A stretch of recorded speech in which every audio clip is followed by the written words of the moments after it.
Hey YouTube, how's everybody going? It's your girl Ayana, aka the Crafty Notary, and I'm here to present to you the first portion of my loan signing course that I gave a few months ago. Now, I did have this on my website as a paid course, but since everything has slowed all the way down and people are not making as much as they normally was, and there's still people that are coming into the business, I decided to go ahead and give this portion of the course on YouTube. I am not going to share at this time, or I haven't decided if I'm going to share the second part of the course, which includes going over the actual loan documents.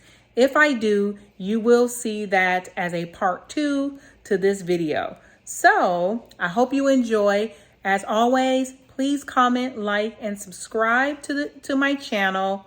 And if you have any comments or questions, drop it down below and I'll be sure to answer each and every one of them.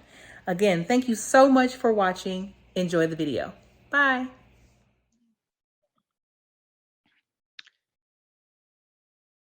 All right.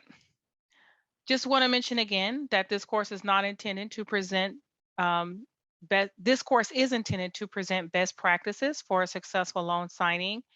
The material presented is not intended to be a replacement for education to become a certified loan signing agent. I'm not an attorney, nor do I provide legal advice. At all times, the notary must follow the laws of their respective state. So here we go. All right. So once you become a certified loan signing agent, and basically this class is fast forwarding all of everything up until the point to where now you are a certified loan signing agent. So at this point, you've already gotten your commission. You've already taken a loan signing certification course, and you've already taken and passed the test. Congratulations. And now you are ready to get that first signing. And a lot of new notaries, new loan signing agents come in, and the very first thing is they wonder, how do we get the signings? Like, where do we go to get signings? And there's a lot of places where you can get signings. The very first place is direct marketing, and you will hear this over and over if you belong to any other groups out here in social media. You will see that the very first thing they say is, to make the most money, you go direct. Well, that means directly marketing to a title company. That means you walk in the door with your business card, your notary resume, your E&O insurance, your bond, just a little kit of who you are and what you do. You're going to walk in there and you're going to say, hey, my name is Ayana, and I am ready to do some signings for you. Now, this is the hardest way to get signings, in my opinion, because sometimes you're up against what they already have in place. Some title companies use notaries, individual notaries, and some already use a signing service. And I know that from my own personal experience, walking into a title company, and the very first thing they told me after I went through my whole spiel was, well, we use a signing service for that. And my comeback was, all right, well, great. Give me that information and I'll sign up. So direct marketing to title companies is one of those things where you can't be discouraged. It's also one of those things where you're going to have to keep going back over and over, and you're going to have to stay in their face, and you're going to have to make your presence known in order to get that very first signing. The next way you can get your first signing is through signing services. Now, what a signing services is a company that does the marketing for you ahead of time. So they've already marketed to title companies, and now they have an actual signing, and all they need is to match it with the notary. And so what we do is we sign up with these services, and when they get a signing in the area where, in any area, they blast a message out via text or via email to all the notaries in that area.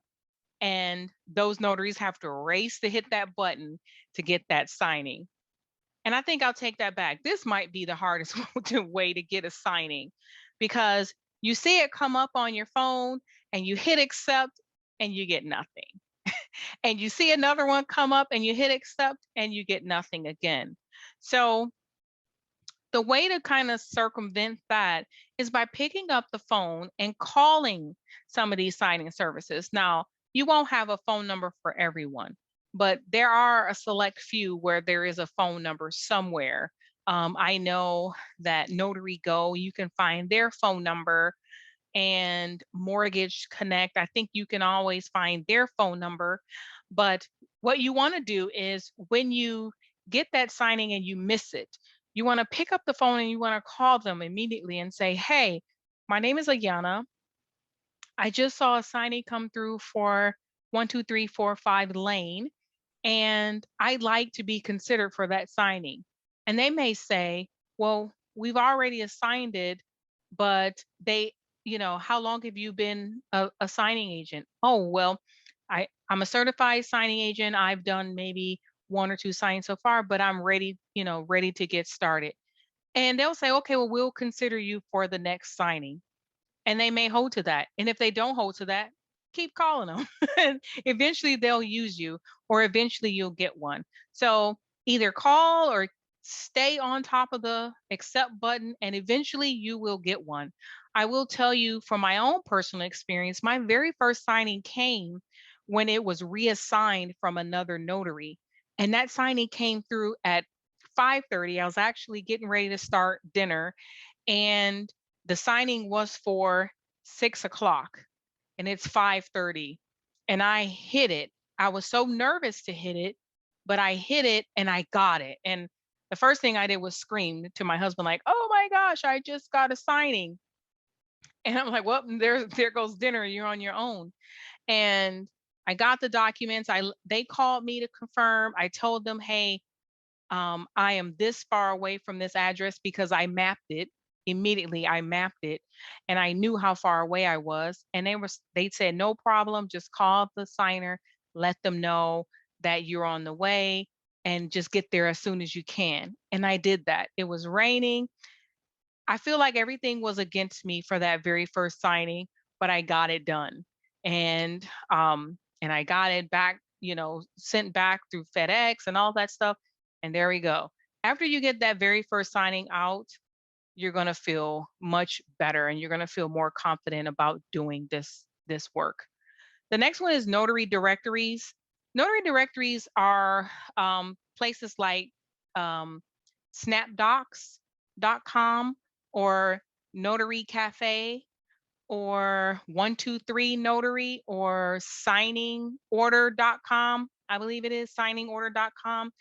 Those are platforms where individual title companies will go there and look for a notary in their area. And so, for example, with SnapDocs, all the notaries sign up there, and then the individual title companies will go to that platform and then send out their order through the SnapDocs platform. So when it comes through on your phone as a text, it'll actually say that particular company. I know a common one here in the Metro Tampa area is Sunshine Signing Services, is one that always comes through SnapDocs. So when you click the link, it'll somewhere in the link it'll tell you that it's a SnapDocs, or it'll take you to SnapDocs, but the signing actually comes through as if it was them contacting you. And also what they do is sometimes they use that directory to pick up the phone and just call you. So they could be in the ninth hour, they need a notary right away. They're going to pick up the phone and say, "Hey, is this Ayana?" "Yes, it is. I have a signing at 4:30. Will you be able to do it? Yes or no?" So that's another way for you to get signings. The next way is your Google business page. And these are all about marketing, these last three. So your Google business page, I don't believe it's through Google My Business anymore. I believe the page now comes through Maps, Google Maps. So if you just Google your business name, there should be a way for you to connect with that business and create an actual page. And you want to market yourself on that page. You want to add posts, you want to add your hours, you want to add photos, everything to get yourself out there to get you into the Google algorithm. Because in this day and age and in the day of information, everything is about the algorithm. So you want to make sure you get into the algorithm of Google so that when someone Googles mobile notary or online notary in this area, you come up as one of those notaries and hopefully you come up first. The next way to get your first signing is by having a website. Again, your website can contain keywords that feed the Google algorithm. And so I personally know of notaries who have gotten signings from places like New York, where an attorney just Googled her name, Googled notaries in this area close to where their signing was. Her name came up. They called her, paid her $200 the next day. The check was mailed the next day and it was overnighted. So don't ever underestimate the fact that there are people out here that are looking for notaries to do signings, loan packages out here. And they're looking at your Google business page or your website. Another one is Yelp, yelp.com. You also want to advertise on there. It's free to sign up and start. That's another one. Nextdoor is another one. I think that there's an app Nextdoor. I think that one you have to pay, but I'm not sure. There's a few other ones that are out here, but you get the gist. You want to make sure you're visible in the world and that people know that you're out here to do your business. And then the final thing is community outreach. You want to make sure that you're talking to everybody because you never know who knows someone else who may need a notary. And that's for general notary work and for loan signing. So you want to make sure that you're always talking your business up. You're always talking about yourself, your business, what's going on in your life, and you'd be surprised how many people will refer other people to you just because they know what you do. So those are some ways to get signings, and hopefully one of them will work for you. All right, moving on. All right, so after you get the signing, what do? You have to confirm the appointment. So this is really step one. This is step one for when the signing starts, is getting your appointment confirmed. The things you want to confirm on that appointment is the location and the property address. The reason why I said location is because not always will it be at someone's house. I've done signings at Starbucks and I did a signing somewhere else. Oh, Panera. So you want to make sure you know where you are meeting the signer. I just got an address. It just happened that the signer told me it was at Panera. So you want to make sure that you know where you're going. You want to verify the date and time, obviously. You want to make sure that all signers will be present. Now, when you get the signing, oftentimes or more almost every time, every signing service will give you some type of order that will come as an attachment in the email. If it's not an attachment, it's the email itself. What I do personally is print that email or print that order out. The order will have the person's name, their address, the date and time of the signing. It'll have how much you're being paid, who to contact, and if there's any special instructions that you need to read. Also, there will always usually be on there somewhere who is signing the documents. Sometimes it's the main signer, and then it may say husband and wife.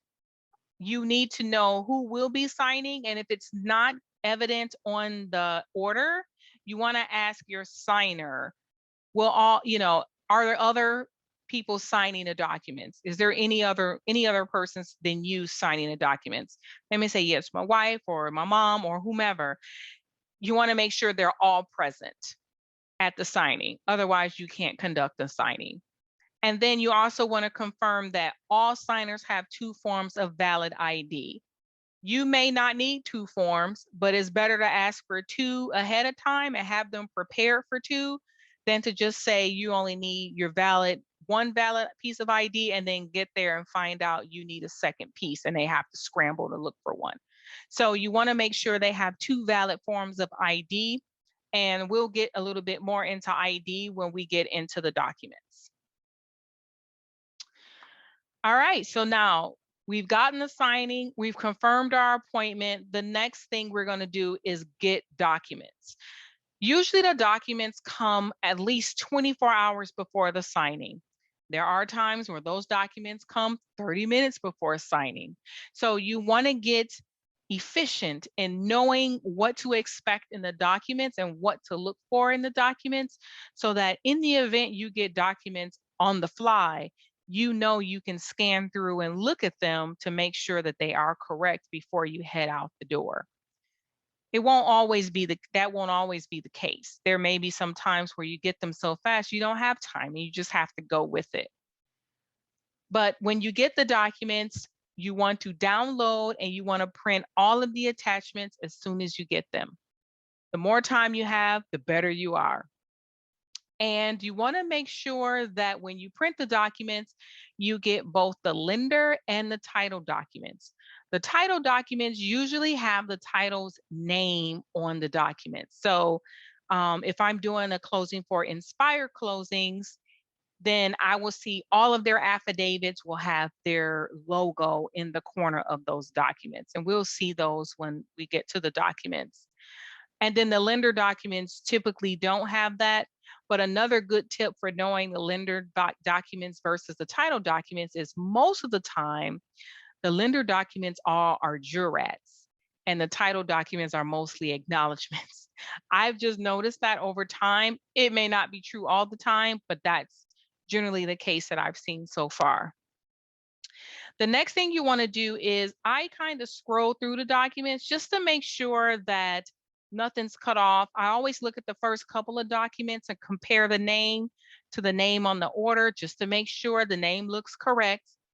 And then I print the documents. Now, for those of us who do not have a dual tray printer, you should be using notaryrotary.com if you don't have a dual tray printer. I don't have a dual tray printer. What I do have is 2 printers. Now I have 3, but I have 2 printers, and I use one to print legal documents and I use one to print letter documents. Notary Rotary will take that file, it will separate the documents into legal and letter. It'll tell you how many are in each one. And then at the bottom, it will give you a breakdown of how to put them together. You know what? Let's see if we can go there.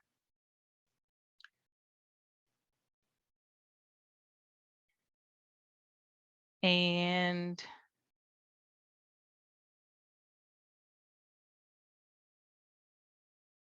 so you're going to choose your file. And let's see. I've been doing a lot of stuff. Here's a packet. So if you choose that, you're going to click process.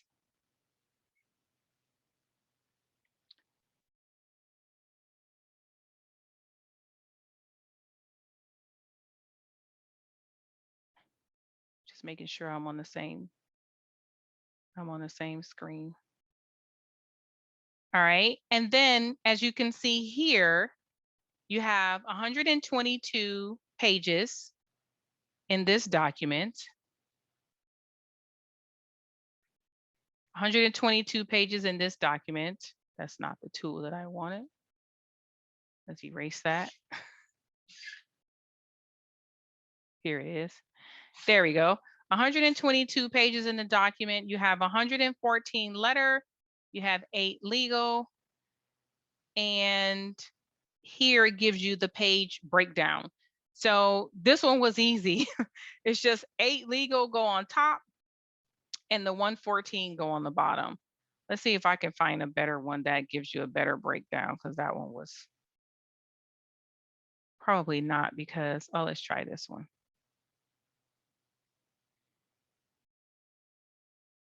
So you click process, it takes a while to start.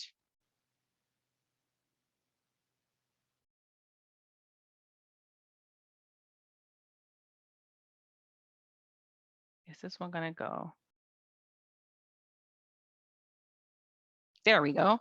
So if you can see here, 142 pages, 53 letter, 89 legal, and it gives you the sequence stack. So you're gonna flip over 1 letter page, 1 legal, 5 letter, 2 legal, 3 letter, 2 legal, and you get the point all the way until you go down. Now, usually this first document is the label. So if you take the label off, you wanna make sure you don't forget to count it, otherwise your count will go off down at the bottom. But that's generally how it works. So there we go. Making sure I'm still sharing. I am. All right. So you want to make sure that you use Notary Rotary if you do not have a dual tray printer. The next thing you want to do is you want to check for any deeds. In the state of Florida, a deed, any kind of deed, quitclaim deed, warranty deed, whatever, it requires 2 witnesses for all deeds. Now, in the state of Florida, you can be one of those witnesses. And then you will need to either find another witness to bring with you or ask the signer to bring a witness. Most often, the title company will have the signer bring a witness or have a witness available ahead of time. In the event they say they don't have a witness, then that's when they will ask you, when they call you, if you have a witness. If you don't know anyone, if your signing isn't enough time ahead of time, go into some of these groups. You can definitely go into my group, but go into the groups and ask anyone to be a witness for you. There's always new notaries who've never seen a signing, and they are willing to come along, ride along with you. I generally pay witnesses $25. I think it's rude not to pay them anything unless they just absolutely insist that they don't get paid. But I typically give them $25 for coming. And if you don't get someone like that, if you don't get another notary, you can use friends, you can use your husband or your wife. As long as they are over the age of 18, you can use them as a witness. And if all else fails, then try to get a neighbor or something like that. But in the event you cannot get a witness, don't fret. Call the signing service back and let them know that you don't have a witness and it's not the end of the world. They can reassign the deal, the signing. It's not the end of the world if it gets reassigned. They won't blackball you. You'll still get signings if you give up a signing. Make sure that all the names are spelled correctly on the documents. Make sure you print a copy for the borrowers. And not only is that copy for them, but it's also for you in the event that a mistake is made on any of the documents. And I have used this, it saved my life plenty of times, where someone signed in the wrong place, or someone dated it incorrectly. You never know. So you always have a backup for mistakes. You just replace the messed up document with the clean one, and now they get to keep that one.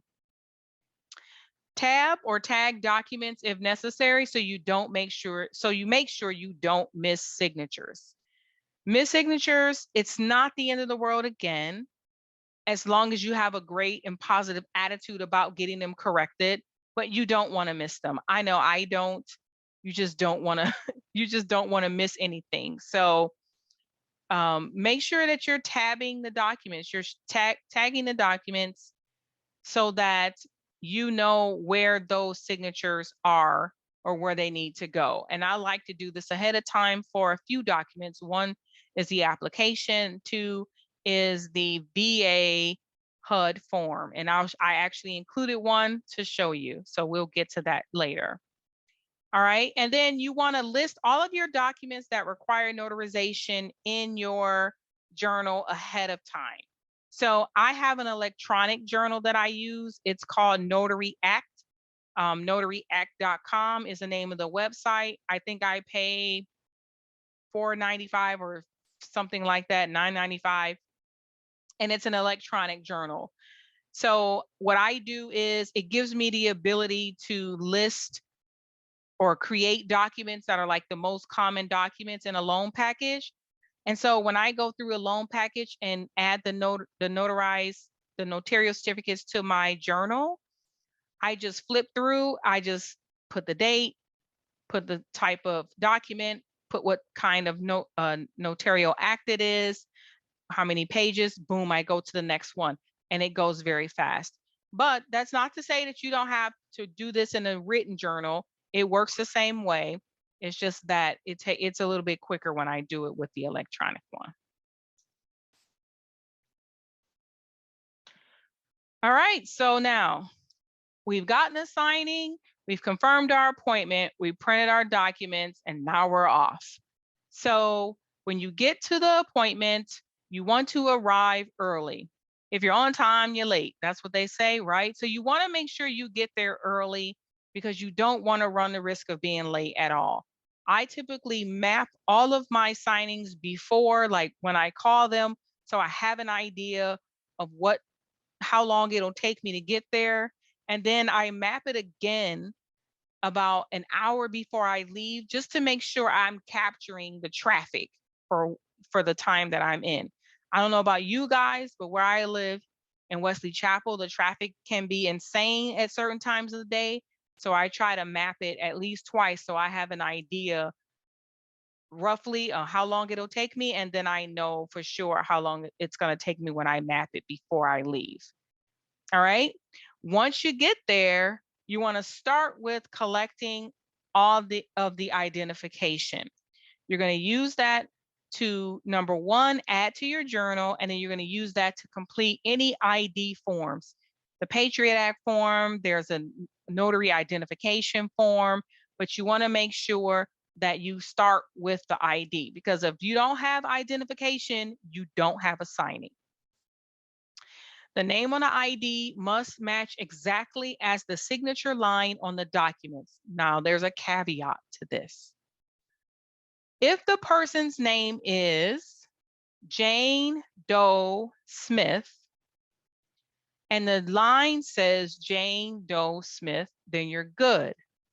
But if the signature line says Jane D Smith, you're good, because D, we know, stands for Doe. It's on her license.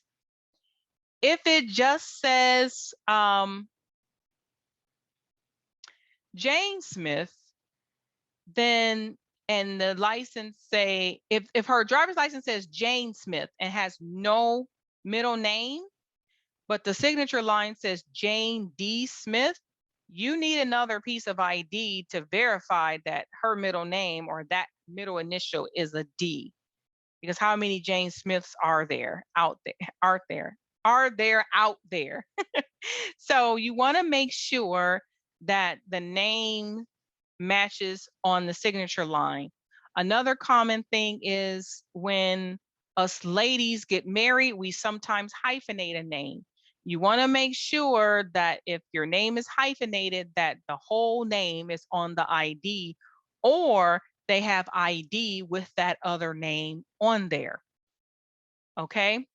I've seen some situations where the wife, she got married, she never changed her name. They used her married name on the documents, but she didn't have ID in that name. And so she needed to go and get an ID, basically. So you want to make sure that matches. And sometimes you want to make sure of this part ahead of time before you get there and when you call. So sometimes when I see a hyphenated name on the documents for one person, I say in the call when I confirm, make sure you have ID with both names on there. All right. Advise all your signers on how to sign their name. This right here will save you a lot of grief, because when the signature line says Jane D. Smith, they need to sign Jane D. Smith. Now, the only exception is if Jane D. Smith has an artistic signature. And what I mean by that is a signature that you can't read. So if you can't read her signature anyway, some folks sign just a bunch of loops and little lines, then you don't have to worry about it. But if she signs like I do, you can see every single letter in Ayana, then you need to make sure they sign with that initial. I always tell them to sign in with the initial, whether the signature is artistic or not. That way I know it's covered. And then you want to have your borrower sign your journal before you start the signing.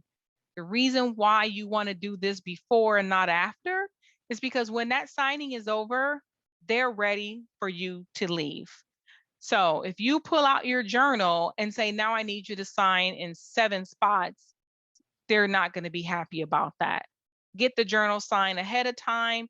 It's not required in the state of Florida, but it is a best practice, and it will save your behind in the event there is a legal issue, and it can happen.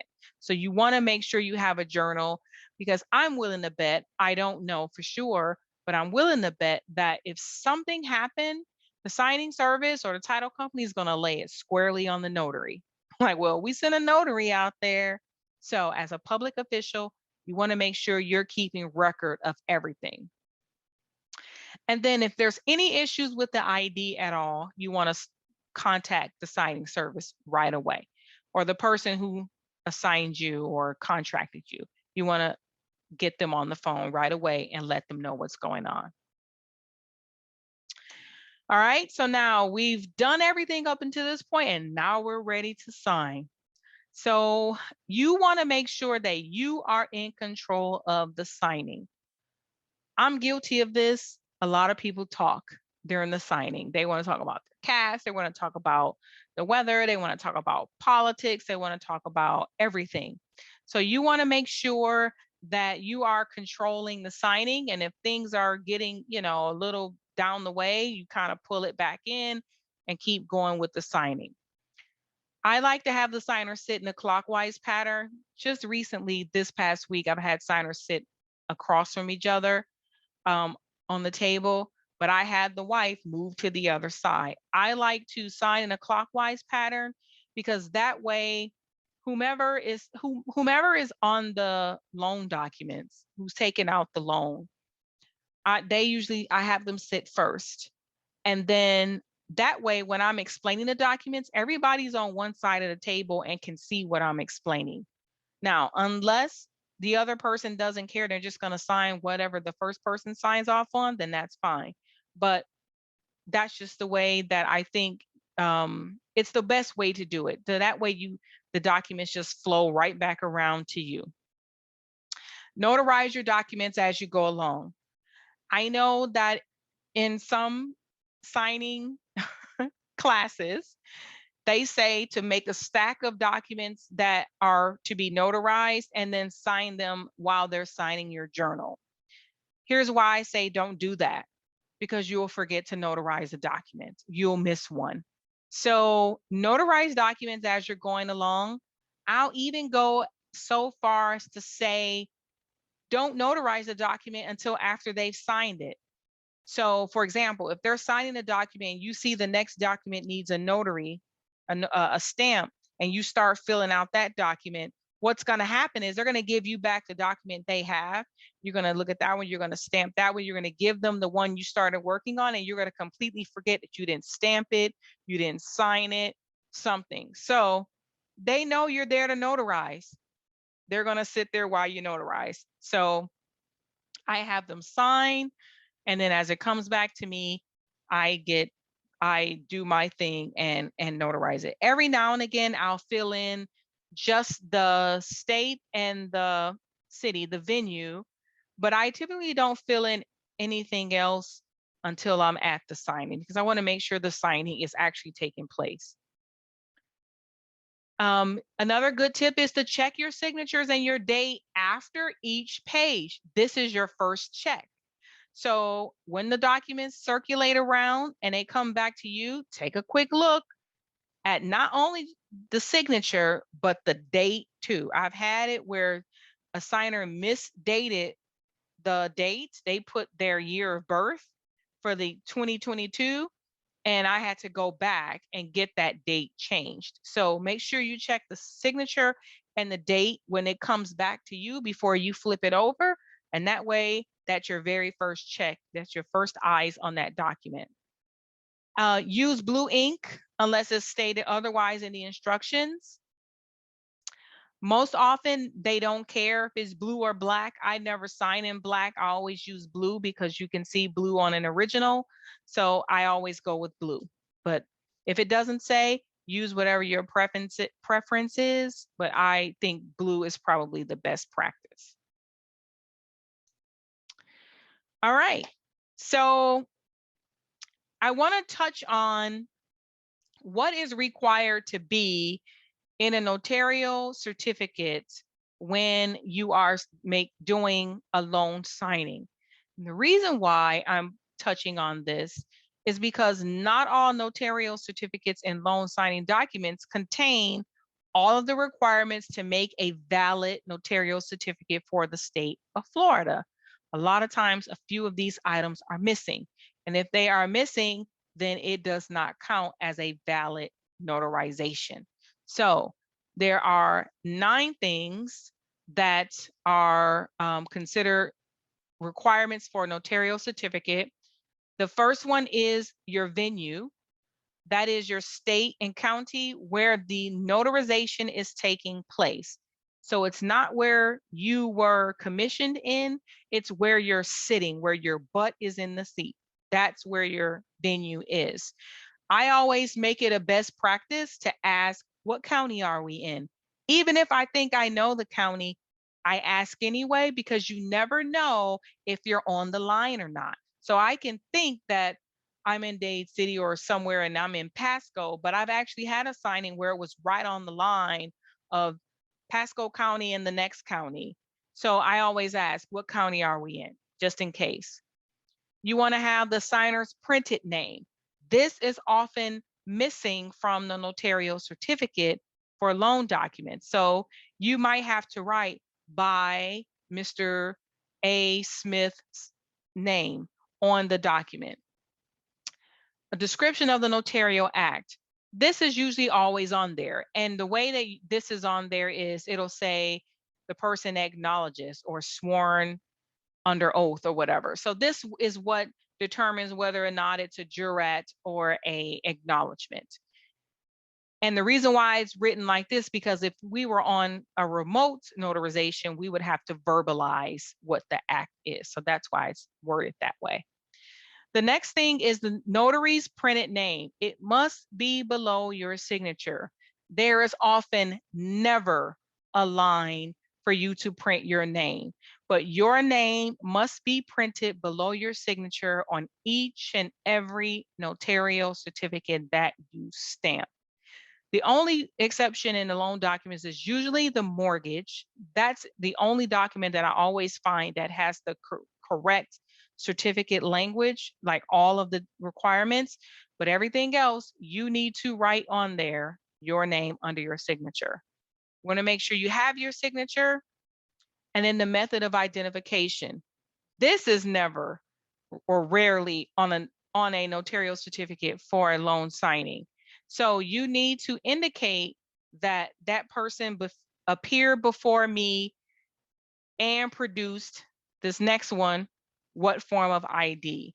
So I actually purchased a stamp from Office Depot. I created a stamp, my own custom stamp, and it's a little too small, but it works. And what it just says is appear before me and produced, and then there's a line. So the line, I write on the line, Florida driver's license, US passport, whatever it is. But you need, these 2 things are rarely on notarial certificate, and they must be there to make sure that it's valid.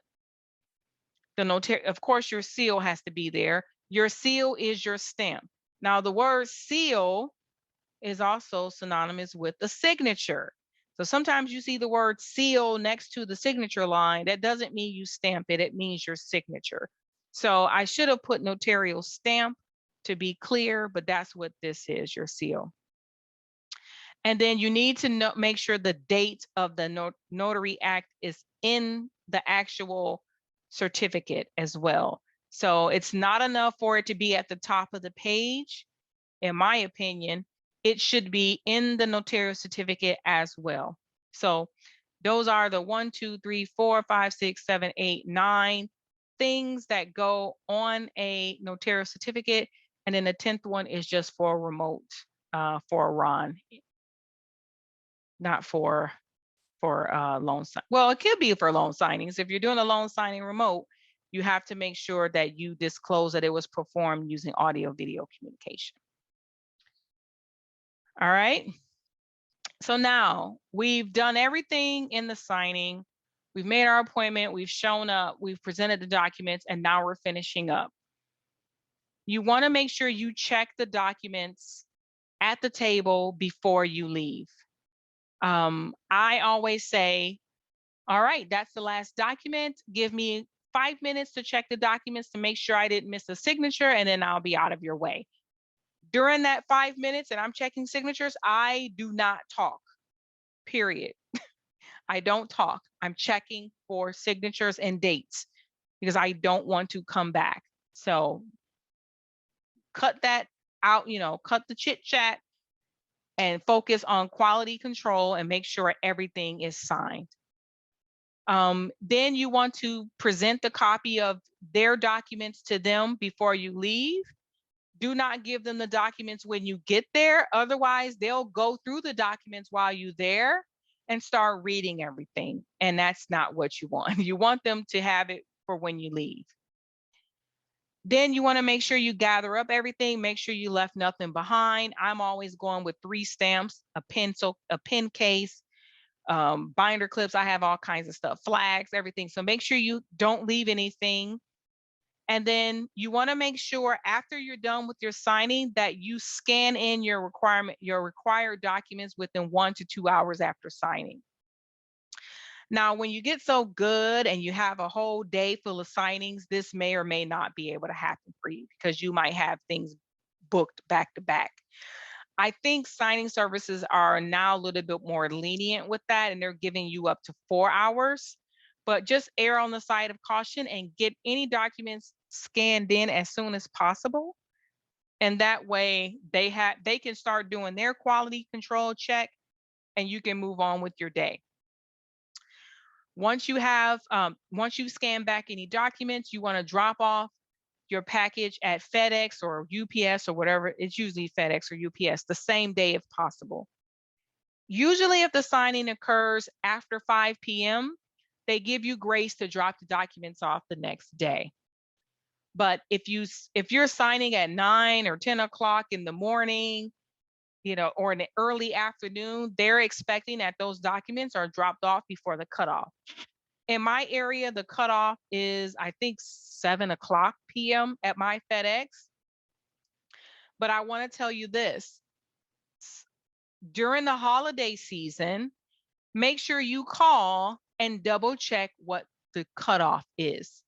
This past holiday season, I called FedEx on a whim just to ask it was UPS store. So the UPS store system was down at one location. So I called the other location to find out if their system was up. And he said, yes, but our cutoff is now 1 hour earlier. It was during the Christmas holiday. So during the holidays, when they're getting a lot of traffic and a lot of packages, they start cutting off the express a little bit earlier. So during the holidays, make sure that you are calling and confirming those cutoff times if you're going to be running up against that time. If you're making it, 2, 3, 4 in the afternoon, you're fine. But if you're cutting it close, call and find out what the cutoff is. And then the last thing is you always want to use a poly bag for shipping. A poly bag is one of the bags for FedEx or UPS, the reason why they don't like you to send them in the letter size envelopes is because the envelopes break because the package is too thick. So a lot of times the documents are getting to the companies and the package is open or the documents fall out. They don't know where the documents belong or where they go. So it's always better to use the bag when you're shipping back your documents. You can go online to FedEx and UPS and order those supplies ahead of time. So you want to order the bags, you want to order the envelopes just in case you only have a few documents to send back, like a seller's package or something like that. And then you also want to make sure you order the label holder that sticks on top of the bag. So just in case you don't have UPS stickers, I have UPS stickers that I run through my printer. They're the UPS size, and I can just peel one off and stick it on there. But sometimes the way that they send me the actual stamp or the label is turned around and I can't use the sticker. So I have to print it out, fold it, and put it inside that label holders for the bags. But you want to make sure you're using the bags. All right, so you want to remember that mistakes happen. It's not the end of the world. If you get called to correct a mistake, convey a sense of urgency. You want to apologize and say, I'm sorry about that. I'll get right on top of this, get this corrected as soon as possible. If you have other signings scheduled, you want to make sure you prioritize the mistake. If you don't, and you just go on with your day and you don't get that corrected document back to them in a timely fashion, more than likely, they'll put some kind of negative remark against you on the system. It is, I wouldn't say it's easy to get blackballed or to get labeled as a bad notary, but you just don't want to do it. Like, you just don't want to go there because it's there for all the title companies to see. So you just don't want to do that. So try to get it corrected as soon as possible. I actually made a mistake this past week. I missed a signature. And thankfully, the person lives in my same community. But when she told me that, I was so sorry that I did that. And I called them right away to ask them, could I come back? She said the husband wasn't going to be back until the next day. So I emailed the company back and told them, I reached out. He's not back until the next day. I'll be sure to go there the next day and get it done. So you want to stay in communication with them if you can't get it done right away, just so that they know that you're actually working on it and you didn't just throw it by the wayside. So if the borrower is not needed, like if you miss a stamp or something like that, get the correction back the next day. I mean, the same day. There's no reason why it can't come back the same day. So you have to prioritize your mistakes. After all, you made the mistake. So you want to make sure that you prioritize the mistake. Another thing I want to mention on this one, it's not on the slide, but I want to also mention that you want to be careful of the conversations that you have or the rants that you make on social media. In a lot of these groups, there are people who were once loan signing agents and they are now signing service owners.